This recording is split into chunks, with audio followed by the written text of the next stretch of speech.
Playing football in high school, I tore my MCL, my PCL, so that kind of bothered me a little bit when I got to college, especially playing at such a high level. And so wait a minute, hang on now. Now you're going into some other area. I know. A lot of people are talking about. Yep. I love football. Yep. My parents pushed me to work instead of football. Right. And I'm kind of like, at my age right now, I am so glad I didn't play football. Right. I mean, when you get older, that's when it comes back to haunt you. It definitely does. I mean, so in your case, yep. what do you think about football if you've got interest in other sports? I'm coming over here to see these new I haven't been in here yet. Yeah, I haven't been in here either. So with football, it's funny because I don't regret playing, but at the same time I do regret playing. I learned a lot from football. It helped me.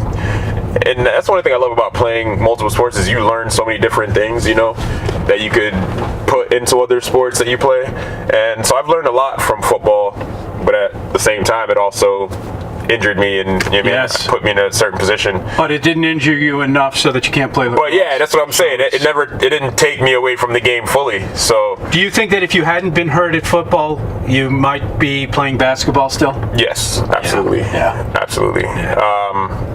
I think that's one of the major keys in what kind of took me away from basketball was getting hurt in football.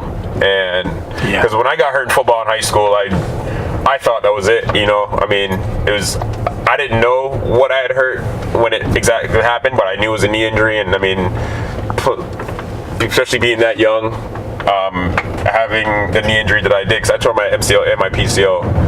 At the time, I didn't tear my ACL the first time. It was just MCL, PCL. Yeah. But these happen to professionals exactly all the time, and they come back. And they come back. And once I already got to talk to the doctor, and he told me that. I mean, it's funny because that first surgery that I had, I got that done here, and they were saying, oh, you're gonna be fine. It's just MCL, PCL. Just give it the proper amount of time, and you'll be able to come back, and as long as you keep your legs strong, you'll be fine. And I should have followed that all the way, so I can't blame them for tearing my ACL because I also didn't complete the PT fully like I should have. I was just way too eager to get back. I hurt it my junior year, so I would have missed my senior year or I came back the middle of my junior year to play, and I didn't want to. I would have fully missed my junior year if I'd taken the time that they told me to take, and I just couldn't do it, and I ended up playing, and I can't go that way. Well, maybe I can. I think not fully letting it heal and putting all that strain on it, and playing. So that injury led into me re-injuring it after my first year of college. So that summer when I came back, I ended up tearing my ACL, had to get surgery. I went back to school, but I ended up switching schools and going to Dean College, where I played lacrosse. All right. Didn't play basketball there because I transferred there, and it was through my lacrosse. I got a lacrosse scholarship with them as well. After that was the third time I tore my knee. Injured my knee, and after that, I kind of decided to just take a break from sports, really, and settled down. I came back here, didn't finish school. You didn't? No, so I have 2 years of school left, and came back here, started getting into the Nantucket swing of things. What are you doing? Work. Right now I'm working with the community school. I'm doing an extended day program in the afternoon with the children, and I also work at the Westmore Club in the gym. Yep. So just doing that for right now. But when I came back from school with the injury, I got into the construction field, did all that. Did that for a couple years, and then it's not for me. Just realized it wasn't for me. The money was great. It's hard work, and the money's good and all, but I wasn't happy. I definitely wasn't really happy in that position. Every day I was waking up, definitely wasn't happy. So I kind of just made up my mind. I was like, hey, listen, I'm gonna chase what I want.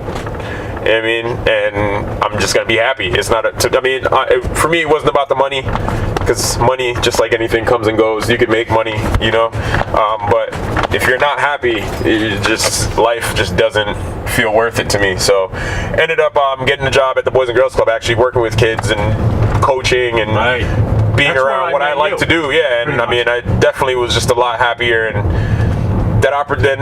this year the opportunity came to try out for the national lacrosse team, and I was actually asked twice before to do it, and I turned it down, just like I said, because after that last knee surgery, I just didn't think I was going to be able to do it, you know? Yeah. I didn't really have the confidence in myself, and I actually got in touch with my high school coach, and Marsh, who I played lacrosse for in high school, and we talked about it a little bit. I actually saw him in one of the football games. We were talking about it, and he was like, "You should really try out, man. Like, knowing the athlete you are, and knowing how hard you would work, and you know, like, you're still able to play. It's not like I can't run and do anything. You know, he's like, just go, give it a try, give it your all. End of the day, if you make it, you make it. If you don't, then you don't. You know, at least you know you tried." Exactly. And I was like, you know what? I'm definitely gonna give it a try. So went out to the tryouts in Pennsylvania. Yep. Did There my were all best. Jamaican guys there. Yeah, and it's like I said, I think in Pennsylvania we had 70 plus, like I wouldn't say around between 70 and 80 guys out there in that first tryouts. And were they all from different places in the U.S.? They're all from over the U.S. They're all from different places in the U.S. I know there was a couple guys from England that were there. Okay. I think a couple guys from Canada as well. Yeah. So there were people from all over. And, yeah, right. I mean, it was a good mix of guys. We went out there in that first tryout, just did everything I could. I was lucky enough to make it past that first round of cuts, didn't get cut, and then got invited to the second round of tryouts, which was the scrimmage versus NJIT and in New Jersey. Great. And went there, and like I said, just left it all on the field, and was just happy to find out a couple weeks ago that I'm receiving a contract. So, what does that mean, a contract? What does that mean for you? It's some pay? No, it's not No pay. pay. We're not getting paid. I don't think athletes get paid for international play. That's just the opportunity to represent your country, when on does the world season stage. Start? So the games aren't until next summer.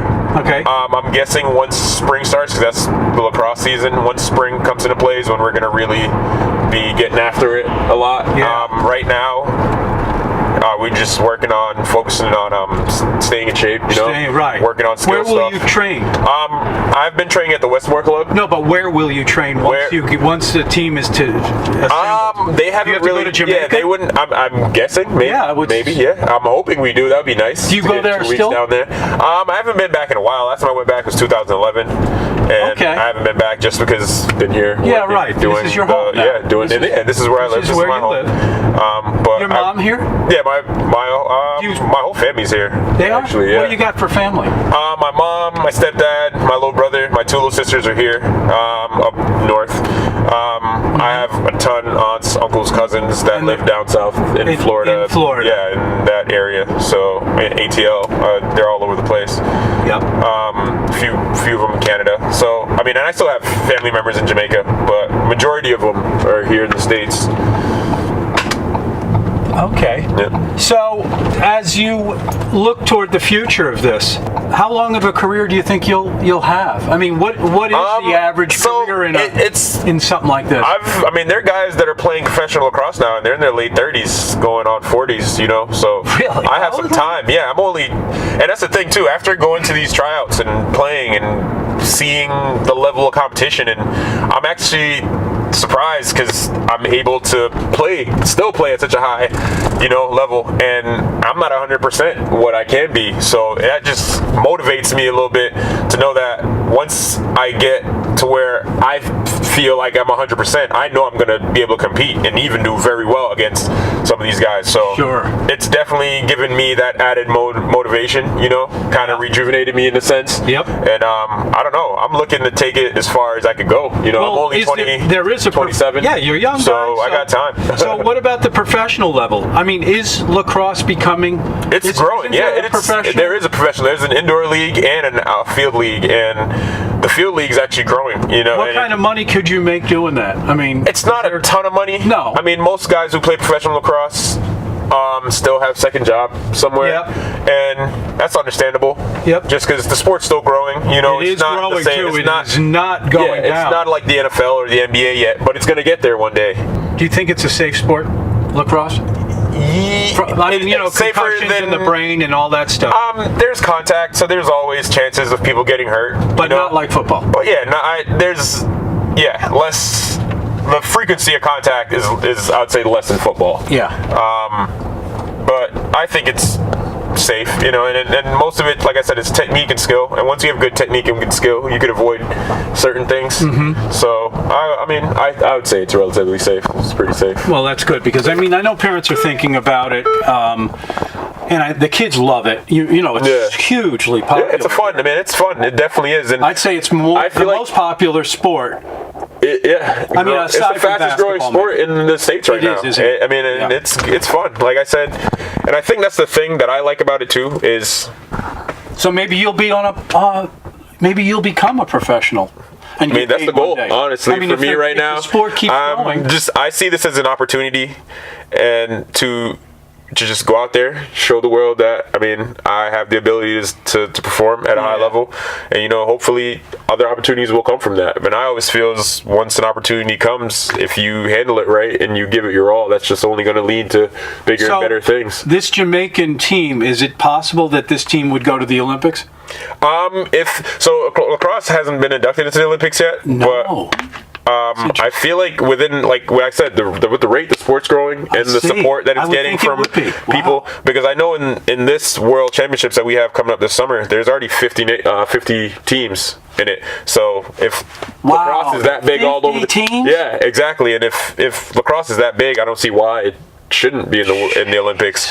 And if it does make it into the Olympics, hopefully I could be a part of the team that goes there, because that would be amazing. And it's definitely a dream of mine that I've had. So I feel like it's heading in the direction. So I'm just riding the wave, doing what I got to do, put in the work. Because ultimately, it's just Now, do you think about your future, like what you're going to do when you're 40, or do you think about those kinds of things? I do. And so, what do you think? I want to be in a comfortable position. I just want to be able to provide for my family. Do you see yourself working and doing something at 40? Do you actually see the 40, job you're going to do? I would love to be working in sports. Training guys. Yeah. I love being around. And that's why I love with the coaching. I love being around the guys and kids who love to work, and want to learn and are hungry to learn and willing to put in the effort to get better. I love being around that environment. And so something in training or coaching or just even mentoring and helping younger athletes get to that point where they want to be, because I feel like that was the biggest thing that was missing from me growing up. Was, like I said, I moved here, I didn't really have a ton of friends, and most of what I learned in sports I had to taught to myself, or I had to go around and question people and figure things out on my own. Doing that may have made you stronger, right? And I feel like that's what kind of put me in a position I am. But I always felt that if I had that guiding, guidance from someone consistently, I would have been much further. And I feel like if I could become that for someone who's younger, and help them get to be and support them and help do that, if I could do that, you coached my son last year at the Boys and Girls Club. These kids went on the travel team. You did that. This year he's still on the travel team. Nice. They beat DY by 40 points. They did. On 40 points. Let's go. Domination. Nice. Are you kidding me? Nice. It's a really good team. I'm actually looking forward to go watch a couple of those games, man. This weekend. And I'm not just saying it just because Harry's your son, but he's definitely one of my favorite kids, just because he's one of the kids that I see that has the drive, you know? Yeah, and he's got it. I'm not hiding from you. Harry's, you got to get him, and you got to kind of get him to follow you. Yeah. But once he does, and he trusts in what you're saying, and he's willing to do what you want, like, he goes out there and he gives 100%, you know what I mean? And I love that. That's what I love. I hate it when I see a kid in a position that they don't want to be, and they're being forced to be in that position, and they don't want to learn, and they're just, you know what I mean, going through the motions. But he's one of those kids where you say you have basketball practice at 4, he's there 3:30, already in the gym shooting. You get there, he's asking all the questions, but he's a little too competitive. And that's the thing. Like, he is super competitive, and that's what, like, the other day you were there when I told him, I was like, hey, you're doing yourself a disfavor sometimes when you're out doing this guy. You know what I mean? He's doing it right, and you're trying to focus on beating him that you're not doing it correctly. Exactly. But it's a good thing and a bad thing at the same time. Yep. He just has to learn how to equal it out and balance it and use it to his advantage. Would you recommend to a parent who's watching this that if they think their son has the gift, to take them and put them in a position like Absolutely. you were in Florida? Where the competition is? I feel like. I mean, would you do it to your own son if your son had the? If I had the ability, if I had the ability and the resources and the finances to do it, yeah, because you're just giving him the greater chance of getting to where he needs to be. Yeah. But I mean, I believe that you could still do that. You know what I mean? Even if you don't have the ability to move somewhere and do all that, you could still support. You could still support. Oh, absolutely. Okay. You know what I mean? Okay. I feel like stuff like that is, if you see your kid has a passion for something or anything, just support it. Help challenge it. You know, like challenge him to get better at it. And, you know what I mean? Feed that drive that they have. Yes. Because if you're going to force them, and I think I've realized it more now that I've been working with kids so much, you're going to force them to do something they don't want to do. I mean, they might do it just because you're forcing them to do it, but they're not going to learn anything, and they're not going to put any energy into it, and they're not going to get anything out of it. And you're just going to be wasting your time, their time, and everyone else's time. You know what I mean? But if you can find that thing that they love to do and you feed that, you know what I mean, they'll be more inclined to put effort into it and learn and grow, you know? And that thing might not even be what they want to do ultimately, but they get into that mindset of chasing and putting energy into the things that they want. So even if they're chasing that, later on the line they realize they want something else, they'll know, like, okay, I wanted this thing and I put this much work into it and it got me to this point, so this next thing that I do, I'm going to do the same thing. Whereas if you're forcing them to do something they don't want to do, and then they have that lackadaisical approach, they see something else, they're going to have that same lackadaisical approach, because that's what the habits they've built up in themselves. So I definitely think that if you see someone or your child or anything with potential, support it. And, yes. You know what I mean? Whatever build it. Whatever it is, yeah. Because, like I said, ultimately that might not be their thing, but they're going to build a habit of driving towards something and you know what I mean, and getting it. So yeah, I definitely awesome. Think they should support. It's great. Definitely support people, you know. Absolutely. Well, good enough, buddy. I'll see you tonight. Oh, absolutely. Thank you. I'm not sure if they're doing it tonight. I have to go to a birthing class, so I'm expecting a little girl. And you are? Birthing class. Yes. Oh my God, we didn't even get into that. I know, right? Yeah, I got a little daughter on the way, January 12th, man. And that's another thing. There's so many things happening right now in life, man. I'm just happy. It's all here, though. And blessed. Yeah. Okay, all here. Fantastic. Congratulations. Just definitely happy. Wow. First one or? First one. Okay. First one, gonna be a new dad. Wow. Excited, scared, everything all at once. Fantastic. Good for you. Just another step in life. Well, enjoy the ride, man. I'm telling you, it goes fast. Enjoy, Delroy. Thank you, Gino. All right, buddy. Thank you very much. You have a good day. You too.